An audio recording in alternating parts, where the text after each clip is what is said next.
अस्सलाम वालेकुम नाज़रीन, मैं हूं आसिफ जट। इस पबजी ने भी पूरी दुनिया में वैसे बड़ी तबाही फैलाई। अब ये एक नमूना पाकिस्तान के अंदर 17 साल का ऐसा आया है जिसने अपने आप को खुद ही अगवा कर लिया और पबजी गेम के प्रीमियम मेंबरशिप के लिए इसने अपने आप के साथ ही एक गेम ऐसी रची और फिर पुलिस के हाथों पकड़ा गया। अब आप ये देखें, मैं इसकी पूरी स्टोरी आपको सुनाता हूँ। 17 साल का लड़का है, अली वहाब नाम है, कुल्लूवाल इलाका है, वहां का ये बच्चा है। और पबजी का प्रीमियम अकाउंट जो होता है या प्रीमियम मेंबरशिप जो होती है वो लेने के लिए इसने क्या किया कि इसके पास पैसे नहीं थे तो इसने अपने आप को खुद ही झूठी मुठी का वो अगवा कर लिया और फिर 15 लाख रुपए की डिमांड की और फिर साथ ये भी कहा जब पैसे ना देते ना 15 लाख तो फिर हम क्या करेंगे, आपके बच्चे की उंगलियां आपको भेजते रहेंगे। माँ बाप परेशान हो गए। वाकया ये हुआ कि छोटी बहन को स्कूल छोड़ने गया, वहां से ये गायब हो गया और फिर अपने ही नंबर से इसने घर में मैसेज किया कि जनाब अगवाकार बन के कि हमने इसको अगवा कर लिया और अब आप हमें 15 लाख रुपए भेजें। माँ बाप ने पुलिस पर रिपोर्ट लिखवाई,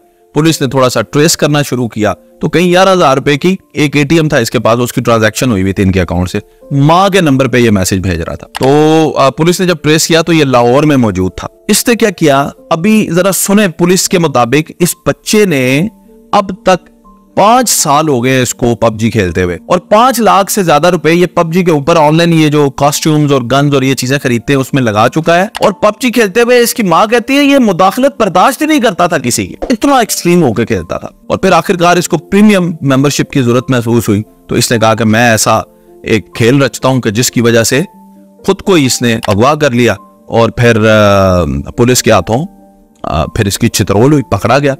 अच्छा अब सुने, जब पकड़ा गया तो पुलिस ने 4 दिन रखा अंदर। फिर एक अफसर मैं उनसे इसकी काउंसलिंग करवाई, जरा उसको समझाया बुझाया कि ये देखें दुनिया इस तरह गुजारते हैं, दीन के बारे में बताया, तो उसके बाद इसको घर भेजा। अब ये बाजियाब हो चुका है बाकायदा तौर पे। सवाल ये पैदा होता है कि इस बच्चे ने तो ये काम कर दिया, जब ये बच्चा घंटों पबजी खेलता था, 17 साल इसकी उम्र है, इसका बाप इससे क्यों नहीं पूछता था, इसकी वालदा इससे क्यों नहीं पूछती थी, घर में और कोई बंदा इससे क्यों नहीं पूछता था आप ये क्या कर रहे हो। आप किस तरह अपने बच्चों को इतना ज्यादा स्क्रीन टाइम दे सकते हैं, अगर आप देते भी हैं तो आप उसको मॉनिटर क्यों नहीं करते, यानी आप देखते क्यों नहीं। ये पता कब होता है, ये जब पुरानी जन, जैसे अब मेरी वालदा हैं, उनको मोबाइल कंप्यूटर इसके बारे में कुछ भी नहीं पता, तो मैं उनके सामने भी बैठ के जो मर्जी करता रहूं, उनको क्या पता चलना है। यानी अब जाके हम लोगों ने उन्हें मोबाइल चलाना सिखाया और उन्हें बताया कि ऐसे कॉल मिलाते हैं और ये यूट्यूब होती है। उसके अलावा अगर किसी को नंबर ढूंढ के भी कॉल मिलानी पड़े तो उनको आती। ये वालदैन के अंदर ये जो जनरेशन गैप आ गया ना और ये टेक्नोलॉजी आ गई, माँ बाप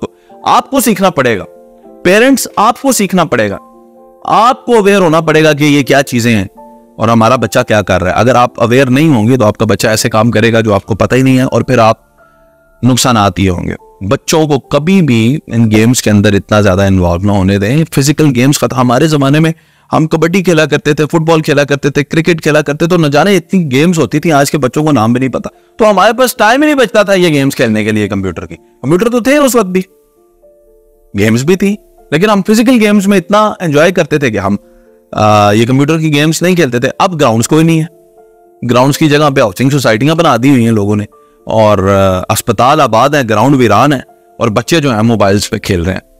ना सेहत है, ना जान है, ना तंदुरुस्ती, कुछ भी नहीं है। और आखिर जाके आज आके पता चलता है कि जनाब ये आइडिया इसको किसने दिया, ये भी तो इस गेम में वो खेलता है, तो उधर तो यही कुछ होता है, कत्लो गारत वाली गेम है। तो अपने बच्चों पे कड़ी नजर रखा करें कि वो किस तरह का काम कर रहे हैं।